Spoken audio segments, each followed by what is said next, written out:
श्री कृष्णा श्री कृष्णा श्री कृष्णा श्री कृष्णा। गुरुर्ब्रह्मा गुरुर्विष्णु गुरुर्देवो महेश्वरः गुरु साक्षात् परं ब्रह्म तस्मै श्री गुरवे नमः।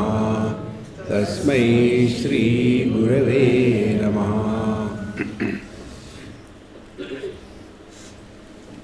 शास्त्र इस शब्द का अर्थ है शासनात् शास्त्र। यह शासन 3 लेवल पर होता है। जब हम अपने आप को एक व्यक्ति मान लेते हैं, जैसे हम पति पत्नी भाई बहन इत्यादि है, माने कोई एक व्यक्तित्व, उसको लेकर के कैसे जीना चाहिए उसको कहते धर्मशास्त्र। और ये सब पर लागू होता है और होना ही चाहिए, क्योंकि प्रारंभिक अवस्था में तो हम डायरेक्टली अहम ब्रह्मास्मि नहीं हो सकता। उसके पश्चात इस प्रकार से रहने से धीरे धीरे व्यक्ति का सबके साथ जो संपर्क है वो ऐसा होगा कि जिसके कारण हम परेशान नहीं होंगे और अन्य को परेशान नहीं करेंगे। इसके लिए धर्मशास्त्र है। लेकिन हम लोग ये धर्म में ही फंस जाते हैं, उससे निकलना नहीं चाहते। फिर दूसरा आता है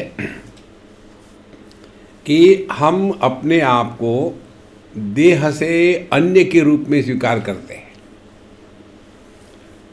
तो देह के अन्य के रूप में स्वीकार करेंगे तो फिर वहाँ भी यही होगा, ऐसा करो तो पाप, ऐसा करो तो पुण्य, ये करो तो स्वर्ग में, वो करो तो नरक में। तो पूरा जीवन ये स्वर्ग नरक के चक्कर में ही चला जाता है। 2 बातें हो गई। अब तीसरी स्टेज आती है, ये सब तमाशा किसके लिए हो रहा है? शरीर भाव से कौन जी रहा है? कौन जाता है स्वर्ग नरक में? यहाँ ये जो तीसरी स्थिति है इसको कहते हैं गुह्यतम शास्त्र।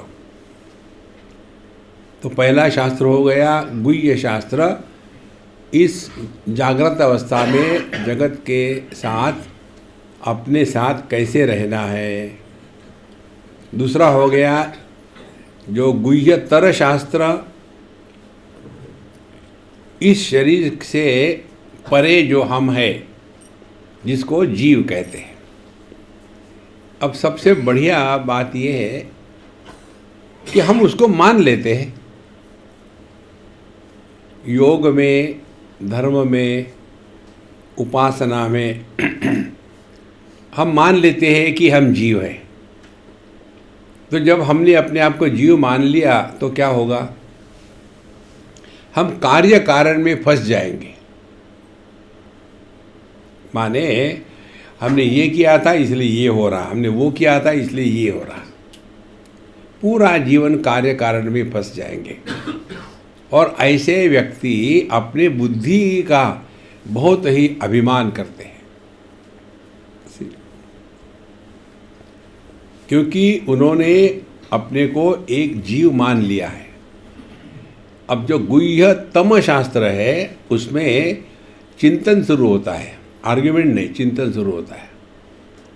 तो क्या मैं देह हो सकता हूँ? ये जो जीव जीव कहते हैं, ये जीव क्या चीज़ है? कभी किसी ने देखा क्या जीव? ये जीव का अर्थ क्या है? देखो, जब हम इस चिंतन में लग जाते हैं तब हमने ज्ञान में प्रवेश किया है। यही हम तेजो बिंदु परिसर पे देख रहे हैं। देखो, वहाँ हर चीज़ का यम, नियम, आसन, प्राणायाम, मौन, सबका अर्थ ऐसा लगाया है कि हम अपने स्वरूप में वापस लौट के आए। ना स्वर्ग में भेजना है, ना नरक में भेजना है। ना सत्कर्म है ना दुष्कर्म है, ना पाप है ना पुण्य है। इससे ऊपर हमको उठना है। और इसीलिए पहली जो स्टेप होगी वो यही होगी कि जिसके द्वारा देहात्म भाव का हम निराकरण कर सकें। अब देहात्म भाव यदि अयोग्य विचारों से है तो हम विचार करते भी है। देखो, तो यह देह में हो सकता क्या? कौन अनुभव कर रहा है? क्या देह अनुभव करता है कि कौन करता है अनुभव? देखो, जिनको हाई डायबिटीज़ हो जाता है उनके जो पैरों की उंगलियां, हाथों की उंगलियां, उनमें धीरे धीरे नमनेस आ जाता है। उनकी जो नर्व एंडिंग होती है वो ख़त्म होने लग जाती है। इसीलिए फिर उनको कोई गर्म है, ठंडा है, कटा है, कुछ अनुभव नहीं आता। देखो, तो उनकी वो उंगली कट रही है, उससे खून निकल रहा है, उनको अनुभव ही नहीं आता। कारण वहाँ मन ने प्रवेश नहीं किया। तो ये सबसे महत्व की बात है ध्यान के अभ्यास में, कि ध्यान शरीर को लेकर के नहीं होता। ध्यान में हम शरीर से अलग कैसे है इस चिंतन से होता है। ये चिंतन करें। जब ये चिंतन करेंगे तब पता चलेगा कि यह देह हमारी निर्मिति नहीं है, यह देह हमारी बात मानता नहीं। देखो, अब हम देहात्म भाव से जीते हैं माने क्या करते हैं? दो प्रकार के विचार आते हैं। एक विचार हर एक व्यक्ति के मन में कभी ना कभी आया ही होता है। एक विचार कौन सा? आत्महत्या करने का। कभी ना कभी, कहीं ना कहीं, एक आध बार आ ही जाता है। देखो, हम दिल्ली में थे, कहीं से सत्संग करके वापस आ रहे, तो एक सरदार जी हमको ऑटो रिक्शा में ले आ रहे थे। तो जैसे हम पहुँचे अपने ठिकाने पर, तो हमने उनको पूछा, क्यों, मरने का विचार है क्या? क्योंकि जैसे वो चला रहा था ऑटो रिक्शा, तो पहुंचने के बाद मैंने पूछा, मरने का विचार है क्या? तो एकदम उसको झटका सा लगा। उसने वो बंद कर दिया, मेरे साथ कमरे में आया। बोले, महाराज जी आपको तो सब पता है। देखो, मैं सुबह जब निकला था घर से, मैंने यही निर्णय लिया था, आज कहीं ठोक करके ख़त्म हो जाओ। मैंने, अच्छा हो गया तुम्हारा निर्णय पूरा नहीं हुआ जो मैं तुम्हारे साथ था। फिर हमने उसको कहा कि देखो, ये तुमको ऐसा लगता है ना मरना, इसका कारण मालूम है क्या? तुमने अपने को देह मान के रखा है, और इसी के कारण पत्नी से, सास से, बहू से, इससे तुम परेशान होते हो। थोड़ा चिंतन करो ना, ये देह को मारने का तुमको क्या अधिकार है? जैसे हम किसी अन्य के देह को मारने का अधिकार नहीं रखते, इसी प्रकार से हमारे देह को मारने का अधिकार हमको है क्या? ये जो टेनेंट होते हैं ना, आप चले जाओ, महाराष्ट्र की बात बताता हूँ, मुझे किसी ने रिसेंटली बताई। बोले, स्वामी जी मैंने अपना मकान किसी को दिया था किराए पे, क्योंकि मैं था नहीं। महाराष्ट्र में कहाँ की बात है ये? हैदराबाद की है शायद। तो मैंने किसी को दे दिया था, क्योंकि हम बाहर थे 3-4 साल के लिए। जब वापस आए, उसने खाली किया, घर इतना ख़राब कर दिया था अंदर से कि पूछो मत। उसको रिपेयर करते करके वो 5-10 लाख रुपए लग गए।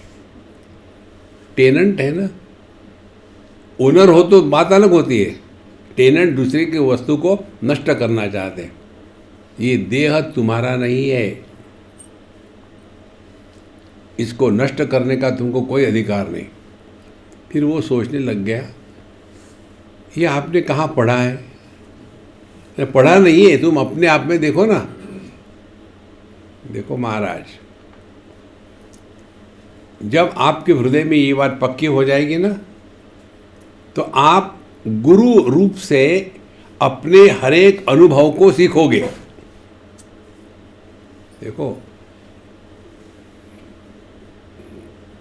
नहीं तो आप किसी को बांध लो अपने साथ, ये मेरे गुरु, वो मेरे गुरु है। नहीं, इसको भी समझ लो ठीक से, ये गुरु का चक्कर। देखो, भगवान दत्तात्रेय के 2 दर्जन गुरु थे। कैसे थे? आकाश गुरु था उनका, माने उन्होंने आकाश से सीखा है। देखो, आकाश ने आके नहीं बताया, अरे सुन मैं बताता हूँ तुम। नहीं, सीखो। जिससे हम सीखते हैं वो हमारे गुरु है। आप सभी हमारे गुरु हो, हम आप सब से सीखते हैं। हमने क्या सीखा आपसे?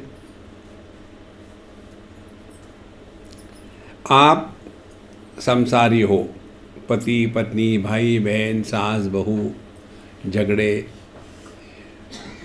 पैसा, रोग, रिश्ते, संबंधी, इतना सब होते हुए भी आपके पास अध्यात्म के लिए समय है।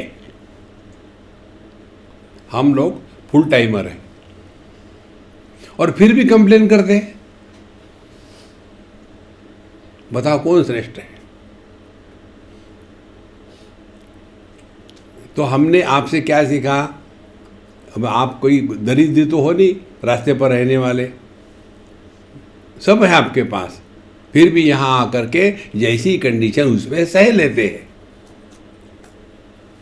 देखो संतो, गुरु नाम की वस्तु इस जगत में हर एक है, किसी से भी सीखो आप। तो गुरु यह अपनी सीखने की क्षमता है, उसको पकड़ो। इसीलिए ये बात धीरे धीरे हृदय में आ जाएगी। फिर आप देखेंगे क्या सीख रहे हैं आप। ये देह को जब मैं मानता हूँ मैं हूँ, तभी ये जागृत अवस्था निर्माण होती है। हम मेडिटेशन कर नहीं रहे, मेडिटेशन में जी रहे हैं।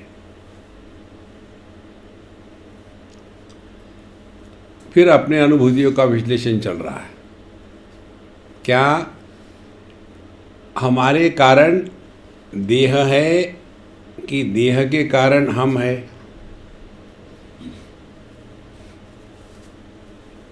तो जब स्वप्न सुषुप्ति में देह के साथ तादात्म्य नहीं होता, तब भी हम रहते हैं।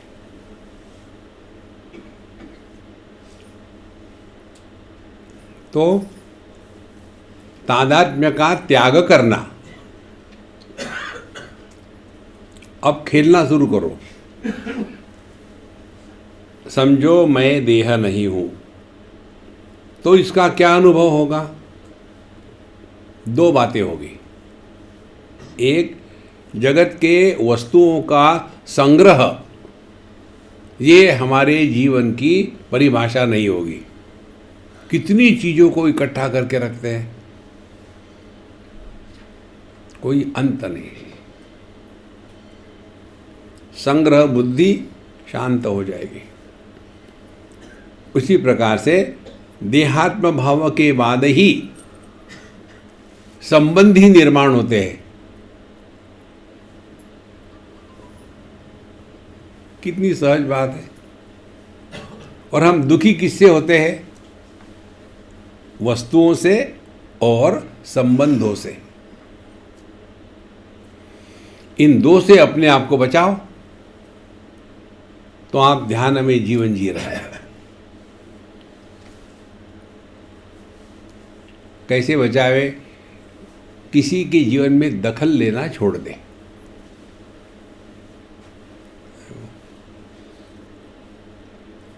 यही सीखना है। तो जो साधक अखंड रूप से अपने जीवन की हर एक अनुभूति से सीखता है, वो ध्यानमय जीवन जी रहा है। जब व्यक्ति सीखता है तो क्या होगा? समझदार होगा। जो समझदार होगा और जो समझदार नहीं होगा, दोनों में क्या फ़र्क है? समझदार व्यक्ति कहीं भी झगड़ा नहीं करेगा, दूसरे को समझेगा। ना समझ व्यक्ति सबके दोष निकालेगा। देखो, इस सब का परिणाम हम जगत के साथ खटखुट खटखुट नहीं करेंगे। हर हाल में खुश है। जब हर हाल में खुश रहते हैं, तब हम ध्यानमय जीवन जी रहे हैं। देखो, किसी से कोई अपेक्षा नहीं।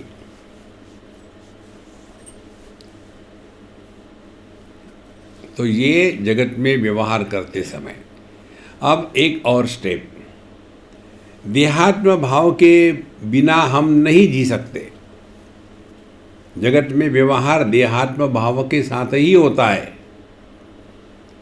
सिर्फ इतना ही फर्क है कि हम देहात्म भाव को सत्य मान लेते हैं, इतना ही फर्क है। देहात्म भाव ये बंधन नहीं है, देहात्म भाव को सत्य मानना ये बंधन है। देखो, एक हमने आप लोगों को कहानी बताई होगी। एक बार एक आदमी था, हमेशा नाटक में काम करता था, प्रोफेशनल, और उसका पार्ट था वो राणा प्रताप का रोल करता था। बहुत बढ़िया। हमेशा नाटक शुरू हो गया तो उसने अपने कपड़े पहन लिए और नाटक स्टेज पर आ गया। सब तालियां पड़ती थी। एकदम उसको कंठस्थ हो गया था पूरे के पूरे डायलॉग। और जैसे नाटक खत्म हो गया तो पीछे जाएगा ग्रीन रूम में, और वहाँ का जो लड़का होता है सब सामान इकट्ठा करके एक थैले में रखने वाला, वो थैले के ऊपर नाम लिखा था राणा प्रताप, दूसरा ऊपर लिखा था अब्दुल खान, उसमें थैले में भर दिया। तो जैसे राणा प्रताप अंदर गया, अरे यार जल्दी निकाल राणा प्रताप, टोपी निकाल, ये निकाल। रोज करता था और हमेशा हो रहा, फोल्ड करके रख दिया क्योंकि दूसरे इसमें काम लाना है। एक बार जब वो अंदर गया तो उस लड़के ने कहा, राणा प्रताप जल्दी कर यार, मुझे जाना है, निकाल। और राणा प्रताप को गुस्सा आया, एक कस के लगाया। राणा प्रताप से ऐसी बात करता है? वो लड़का से क्या हो गया इसको आज? फिर राणा प्रताप बाहर निकल गया। जैसे बाहर गया तो सामने एक बस खड़ी होती, तो ये बस में चढ़ गया। तो कंडक्टर, कहाँ जाना है, टिकट पैसे निकाल। राणा प्रताप को पैसे मांगता है, फटाक से लगाइए। अब वो ड्राइवर देख रहा है अपने आईने से क्या हो रहा है, तो उसने ड्राइवर ने कहा चुप रहो, कोई बात नहीं। निकल पड़ी बस। रात के 10, 11, 12, 1, अंधकार, जंगल। अब फट से ब्रेक लग गया। फिर राणा प्रताप वो आचा, क्या हो गया? तो ड्राइवर कहता है चित्तौड़गढ़। राणा प्रताप नीचे उतर गया और बस चली गई। और उस अंधकार में, जंगल में वो भटक रहा है। वो राणा प्रताप आप और मैं हूं। देखो, हमको केवल रोल प्ले करना है, उसमें फंसो मत। जो करना है बढ़िया से करो, जो है ना 100% रहना है, बिल्कुल रहो, लेकिन फंसो मत। देखो, आज हम जो फंसते हैं ना, वो कैसा है? हमारे वाराणसी में शिवरात्रि के समय जो भंग चढ़ती है ना, वैसा होता है। एक बार चढ़ गई भंग की, जो थॉट था उसी में थॉट फिक्सेशन होता है। हमारा सबका थॉट फिक्सेशन हुआ है और इसी के कारण हम दुखी होते हैं। अर्जुन का थॉट फिक्सेशन था कि मैं शिष्य हूँ, मैं चेला हूँ, मैं पोता हूँ, मैं भाई हूँ। थॉट फिक्सेशन हो गया था। अरे लेकिन तुम कहाँ हो अभी? अभी तुम युद्ध के मैदान में हो ना, तो वो रोल खत्म हो गया। अब यहाँ कौन सा रोल है? योद्धा। योद्धा का रोल करो। एग्जैक्टली वैसा ही जीवन जीना, इसको कहते हैं ध्यानमय जीवन। देखो महाराज, कहीं फंसो मत। इसके लिए अपने जो महामंत्र है ना, किसी को आओ मत कहो, किसी को जाओ मत कहो। Don't create friends and enemies in this world. विश्वं पश्यति कार्य कारणतया स्वस्वामी संबंधतः शिष्याचार्यतया तथैव पितृपुत्राध्यात्मना भेदतः। जब तक के हम बुद्धि के गुलाम हैं, तब तक के ये कार्य कारण में फंसे रहेंगे। पिता पुत्र, सास बहू, गुरु शिष्य, फंसे रहो।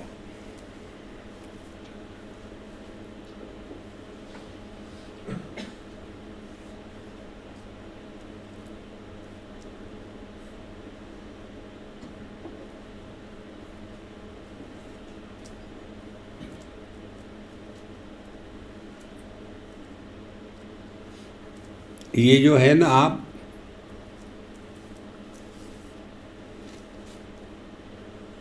यह हमारी स्थिति अखंड रहती है, करना कुछ नहीं है। एक मटके में जो आकाश है, उस आकाश को क्या करना पड़ेगा? क्या वो मटके के द्वारा प्रभावित हो रहा है? नहीं। हम भले कहे घटाकाश, उसको कुछ फर्क नहीं पड़ता। देखो, उपनिषद कहती है न तस्य प्राणा उत्क्रामंती। उनके प्राण शरीर को छोड़ के निकल नहीं जाते, क्योंकि उन्होंने अपने आप को ना तो देह माना है, ना तो जीव माना है। देखो, ये केवल चिंतन का विषय है संतो। परेशान मत होना, ये करो वो करो, बिल्कुल नहीं, केवल चिंतन। जैसे जब घट टूट जाता है, तो वो घट का जो आकाश था अंदर में, वो निकल करके कहीं और जाता है क्या? दूसरे घट पे घुसने के लिए। जब एक बल्ब फ्यूज हो जाता है, तो उसमें का जो लाइट है वो वहाँ से निकल करके दूसरे बल्ब में घुसता है क्या? इसी प्रकार से हम सब लोग बल्ब है, और उसमें परमात्मा बिजली है। उस परमात्मा बिजली की अभिव्यक्ति देह रूपी बल्ब में मन रूप से हो रही है। तो बल्ब फ्यूज हो गया माने क्या? वो जो फिलामेंट था वो टूट गया। इसी प्रकार से देह फ्यूज हो गया माने क्या? अब ये देह में परमात्मा को मन के रूप में अभिव्यक्ति होने की जो क्षमता आदि, जो फिलामेंट था, वो टूट गया। फिर जैसे लाइट एक बल्ब से दूसरे बल्ब में नहीं जाता, इसी प्रकार से ये जीव नाम की चिड़िया एक देह से दूसरे देह में नहीं जाती। लेकिन हम लोगों ने ज़्यादा ही सुन के रखा है। देखो, फिर हम भागवत महापुराण का हवाला देंगे। वहाँ देखो, जड़ भरत की कथा आती है। एक राजा था, और वो राजा उसने अनेक वर्षों तक राज्य किया। राजा का नाम था ऋषभदेव। फिर कितने 10,000 साल तक। फिर वो बोर हो गया और फिर चला गया जंगल में। वहाँ जा कर के अब तपस्या करनी, साधना करनी। अब बैठे जंगल में अकेले। तो जब वो बैठे थे, तो किसी नाले के, नदी के किनारे, उतने में वहाँ एक हिरनी, डियर, प्रेग्नेंट, वो आई चरते चरते। कहीं से एक शेर ने आवाज़ लगाई डार करके, तो वो घबरा गई, इतनी घबरा गई कि अब ये मुझे खाने वाला है, और छलांग मारी। उसमें उसका जो बच्चा था पेट से गिर गया पानी में। तो फिर इसने देखा, अरे रे रे रे क्या हो रहा है, जाके उसको बचाया। आए थे हरि भजन को करने लगे कपास, और फिर उसकी देखभाल करते करते करते करते उसमें इतने आसक्त हो गए, देखो। और फिर जब तक छोटा है तब तक ठीक है, वो बच्चा वो हिरन का छोटा हमेशा तो नहीं रहेगा, जैसे बड़ा बड़ा बड़ा हो गया, अब उसकी गर्लफ्रेंड उसको मिल गई, देखो। और वो अपने अपने जाति में जाने लग गया। अब इसको परेशानी, वो अपने हाथ से खाना भी नहीं खा सकता था, उसको मैं ही तोड़ के देता था। अब उसका क्या होता होगा, क्या होता होगा, मेरा हरिन मर गए। हरिन नहीं, वो आदमी मर गए। और क्योंकि हरिन हरिन करके मर गया, अगला जन्म हिरन का हो गया। ये सब कहानियों का तात्पर्य हमको समझना है। शास्त्रों के विचारों का तात्पर्य हमको तभी समझ में आता है कि जब हमने तद विज्ञानार्थम गुरुमेवा विगच्छेत् समित पाणिः श्रोत्रियम ब्रह्मनिष्ठम। कहानियां तो आपको बहुत मिलेगी। विक्रम वेताल की कहानी, हमारे पुणे के लोग बड़े क्रिएटिव हैं। एक आपने मोटरसाइकिल देखी होगी, उसमें सामने पीछे बैठने वाला उससे ऊपर दिखता है। तो जब हम जा रहे थे पुणे में, तो हमको पूछा, यार ये कौन सा मॉडल है? बोले स्वामी जी आपको पता नहीं? मुझे बोले इसको विक्रम वेताल कहते हैं।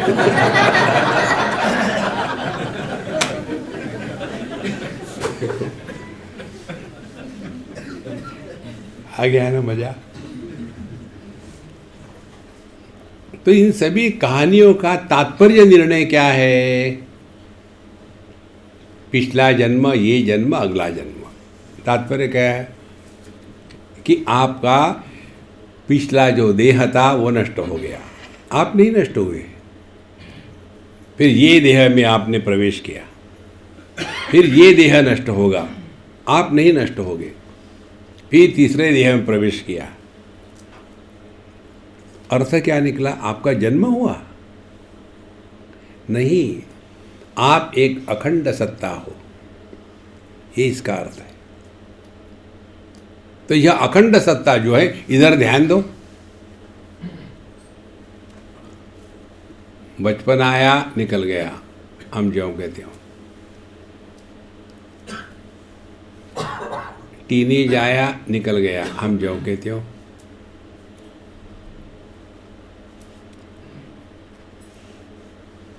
जब आप इधर ध्यान दोगे सिंसियरली, तो इसका परिणाम क्या होगा? आपको ये समझ में आएगा कि भूतकाल देह का था, मेरा नहीं था।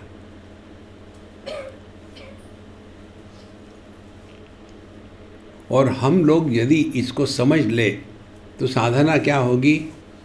अपने भूतकाल के बारे में मत बोलो।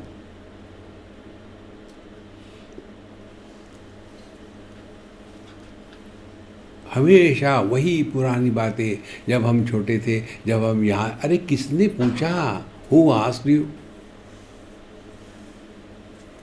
इसके द्वारा जो सबसे बुरी बात हो जाती है, देहात्म भाव दृढ़ हो जाता है।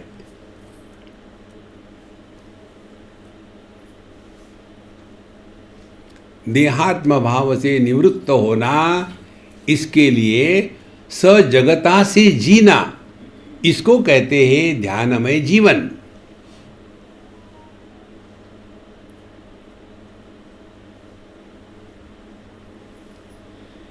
इसमें समझना कुछ नहीं है, केवल अपने ही अनुभूति का अनुमोदन करना है। ये है अपनी असलियत। देखो, तो फिर दुनिया के प्रति हम सहज रूप से उदासीन हो जाएंगे। उदासीन माने फ्रस्ट्रेटेड नहीं, उत माने ऊपर, आसीन माने बैठना। हम ये दुनिया के राग द्वेष काम क्रोध अपना पराया ये वो इन सब से ऊपर उठ जाएंगे। जैसे स्वप्न में जागृत के सुख दुख से ऊपर उठ जाते हैं, सुषुप्ति में इन दोनों के सुख दुख से ऊपर उठ जाते हैं, इसी प्रकार से सुषुप्ति का अनुभव यदि जागृत में बना रहे बिना नींद के, तब हम जीवन जी रहे अध्यात्म का। इसको कहते हैं ध्यान में जीवन। देखो महाराज, तो हम आपको बता सकते ऐसा आसन करो, वैसा आसन करो, और फिर हवा भरो, फिर बाएं नाक से दाहिने नाक से, और कंफ्यूज हो जाओ कौन से नाक से खींची थी।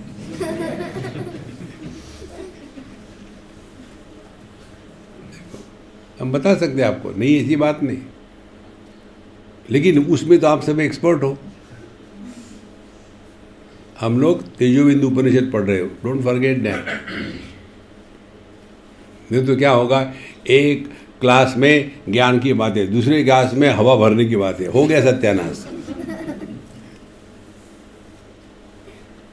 देखो प्राणायाम का भी अर्थ क्या बताया था उन्होंने, जहाँ से प्राण शुरू होते हैं वापस जाते हैं, वहाँ अपने वृत्तियों को स्थिर करना, उसको प्राणायाम कहते हैं।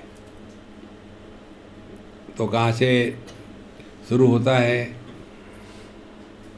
कहाँ तक गई हवा, अपने आध्यात्मिक हृदय तक, फिर बाहर निकले, फिर अंदर आई। ये जो बाहर आती जाती है, आने जाने वाला मैं नहीं हो सकता, जिसमें आने जाने वाला हो रहा है वो अपना स्वरूप है। तो आप गति के आधार हो, लेकिन आप में कोई परिवर्तन नहीं है। ये प्राणायाम।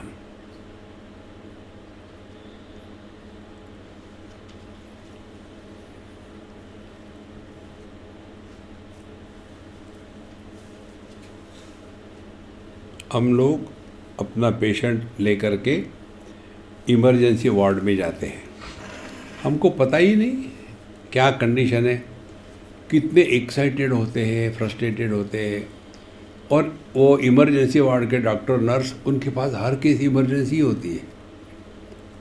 वो देख करके पता चलता है उनको कितनी इमरजेंसी है, उसके अनुसार वो ट्रीट करते, और हमको गुस्सा आता है, देखो ये ध्यान ही नहीं दे रहे।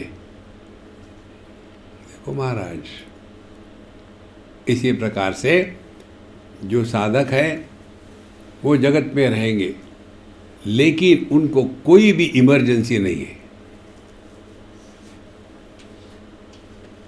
माने रिएक्शन करना बंद हो जाएगा।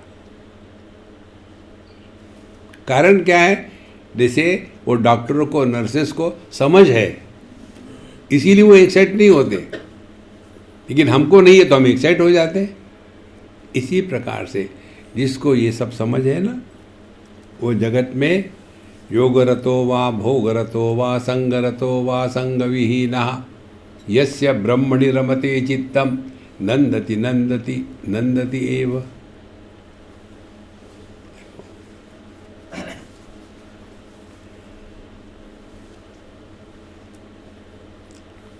और फिर जहाँ हम अपने देहात्म भाव से मुक्त होना और मुक्त होके देह में ही रहना,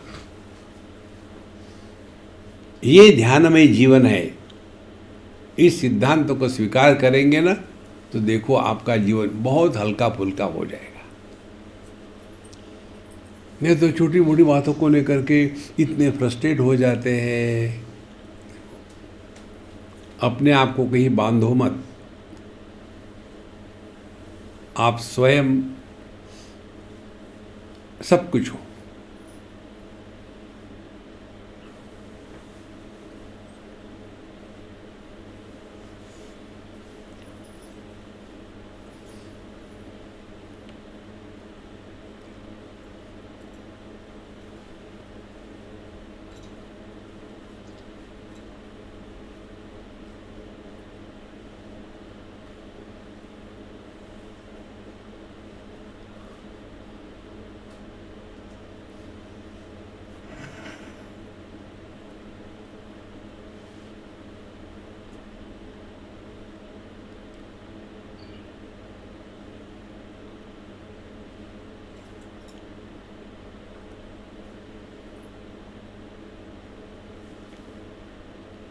योग की भाषा में आप इस समय सिद्धासन में आरूढ़ हो गए हो।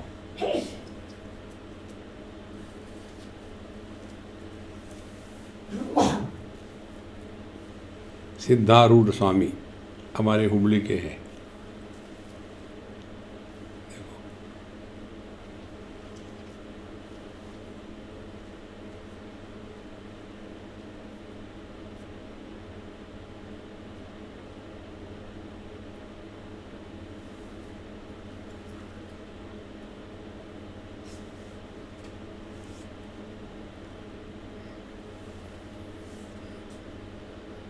आपका देह, उसका वजन सीट पर बढ़ गया है।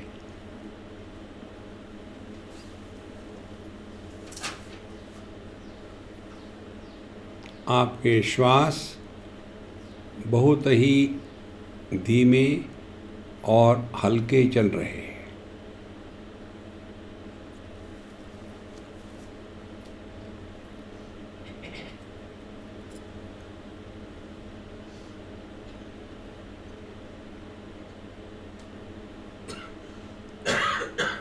अब देह का जो आकार था मन ने धारण किया हुआ, धीरे धीरे देह का आकार मन से मिट जाएगा।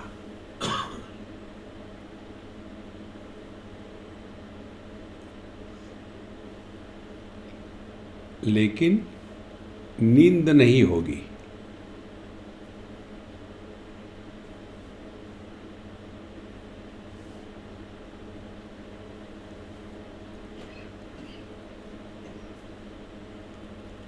शरीर के अंदर और शरीर के बाहर यह भ्रांति मिट गई।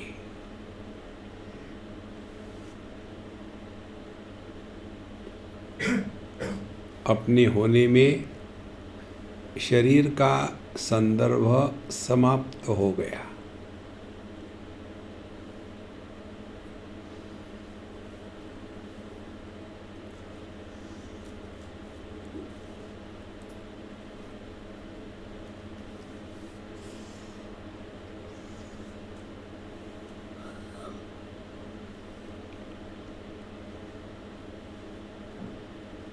अर्थस्य निश्चयो दृष्टः विचारेण हितोक्तितः।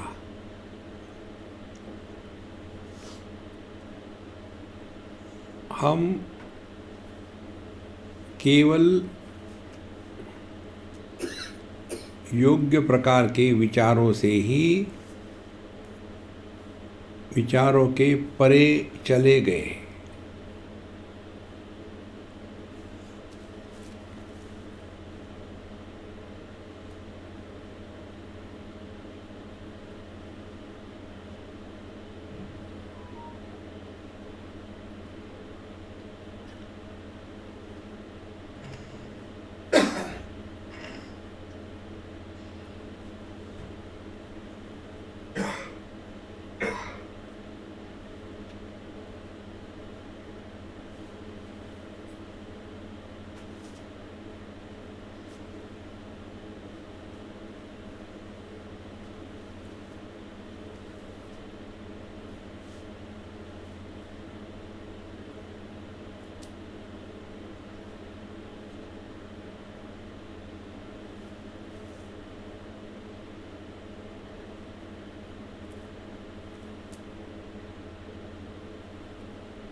क्योंकि मन ने देह के आकार को त्याग दिया है,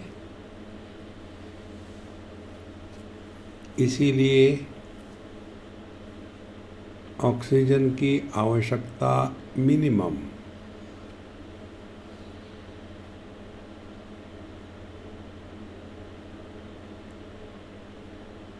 और इसीलिए सांस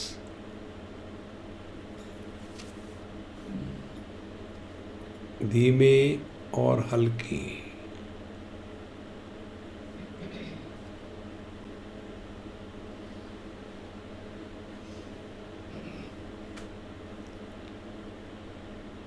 हमारा वैयक्तिक मन समष्टि मन में लीन हो गया।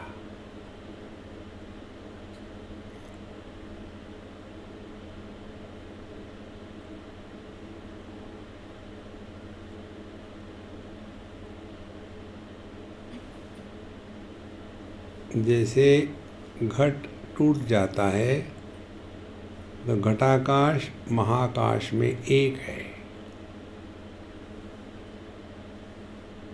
वैसे ही जब हमारा देहात्म भाव समाप्त हुआ तो मन समष्टि मन एक मन में विलीन हो गया।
विचार आएंगे जाएंगे, कुछ फर्क नहीं पड़ता।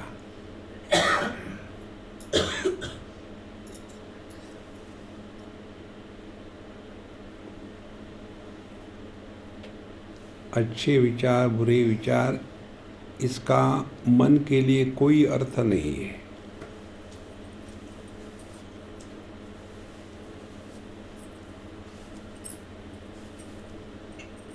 जैसे पूर्व पश्चिम, इसका आकाश के लिए कोई अर्थ नहीं।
इसमें आप एक चीज़ सीखोगे, जो भी वृत्तियाँ आती है वो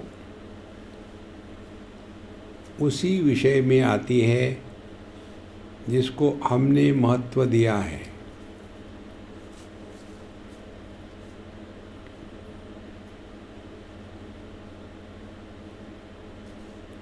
तो हमको ही ये सब महत्व त्यागना पड़ेगा।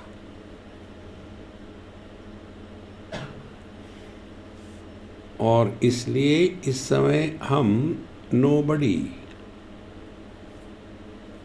कुछ बनो मत।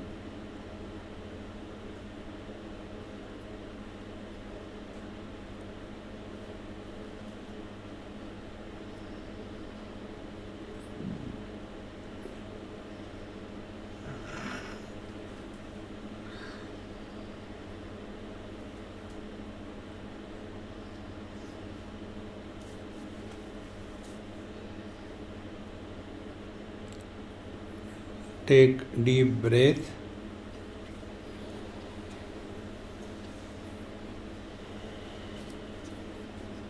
Two, three times.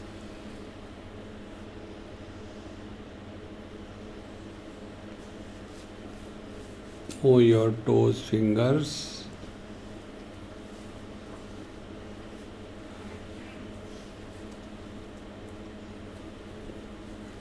आगे फिर हम लोग अपने देहात प्रभाव में आ गए। अब हम बोलेंगे नहीं, अब अपने आप इस अनुभव में पहुंच जाओ।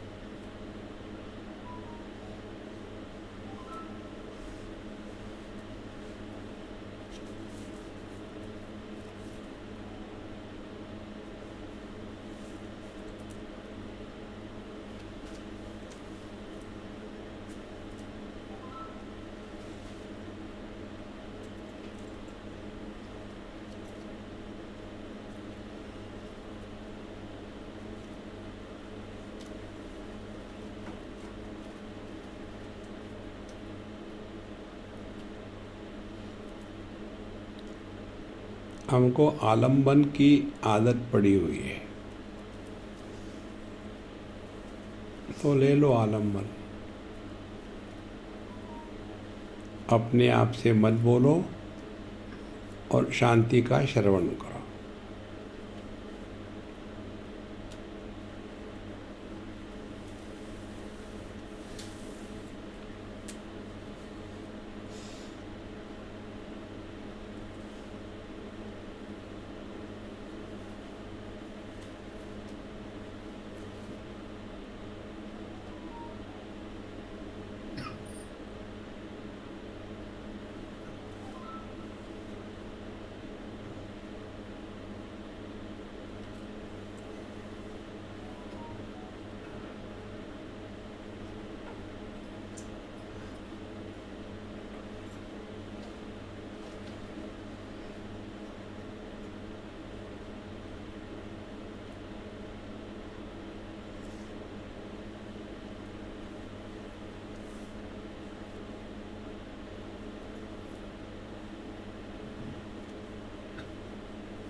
जहाँ आपको लगा आपने बोलना शुरू कर दिया है, फिर चुप हो जाओ।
हमारा मन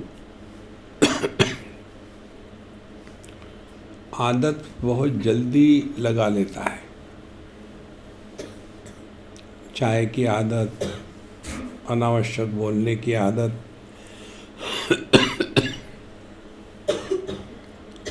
सत्संग में सोने की आदत, इसका फायदा उठावे और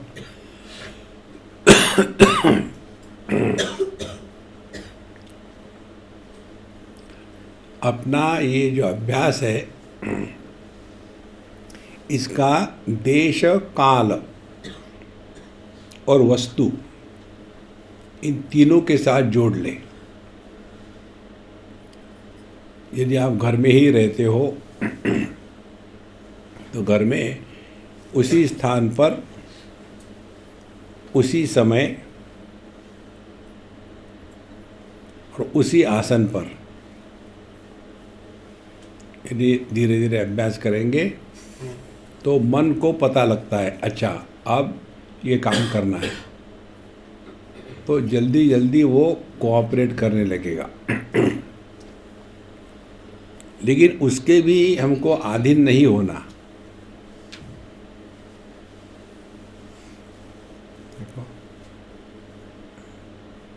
जैसे प्रैक्टिस करने के लिए हम फुटबॉल ग्राउंड पर गाड़ी, बाइसिकल चलाना सीखते हैं, लेकिन ज़िंदगी पर वही नहीं रहना, मार्केट में भी आना पड़ता है। उसी प्रकार से वहाँ जा कर के बढ़िया कर लो, नियम से 1-2 घंटे जितना हो, और फिर पूरे दिन भर हमको ध्यानमय जीना है। तो यह मेडिटेशन खत्म नहीं होगा, हम खत्म हो जाएंगे। यही ध्यान का अभ्यास है। नहीं तो आधा घंटा मेडिटेशन करेंगे और दिन भर फिर इसके साथ झगड़ा, उसके साथ झगड़ा, ये ऐसा वो ऐसा, दुनिया भर की अनावश्यक बातें, दोस्त दुश्मन निर्माण हो रहे हैं। इसको कहते साधु संत कुंजर शौचवत। हाथी कैसे नहाता है, नदी में जाए के अपना, उसको तो बिल्ट इन शावर है, करके खूब बढ़िया नहा लिया। नहाने के बाद आप लोग भी वैसा ही करते, पाउडर लगाते हैं नहाने के बाद, और उसके बाद बेचारे क्या पाउडर है नहीं, तो वहाँ की जो रेत है, मिट्टी है, वही अपने ऊपर डाल देता है। उसको लगता है कि अब मैं अच्छा दिख रहा हूँ। सब वही मिट्टी, जिसको धोया था वही उसने चढ़ा ली। इसी प्रकार से आधा घंटा 1 घंटा बहुत सिंसियरली भगवान का नाम लिया, जप किया, ध्यान किया, सब किया, उसके बाद आकर के फिर वही दुनिया में फंस गए, तू मैं तू। तो जितना किया था वह सबका सत्यानाश। इसीलिए सजग जीना, इसको कहते हैं साधना। Give it a try. ओम पूर्णमदः पूर्णमिदं पूर्णात् पूर्णमुदच्यते पूर्णस्य पूर्णमादाय पूर्णमेवावशिष्यते। ओम शांति शांति शांति। हरि ओम।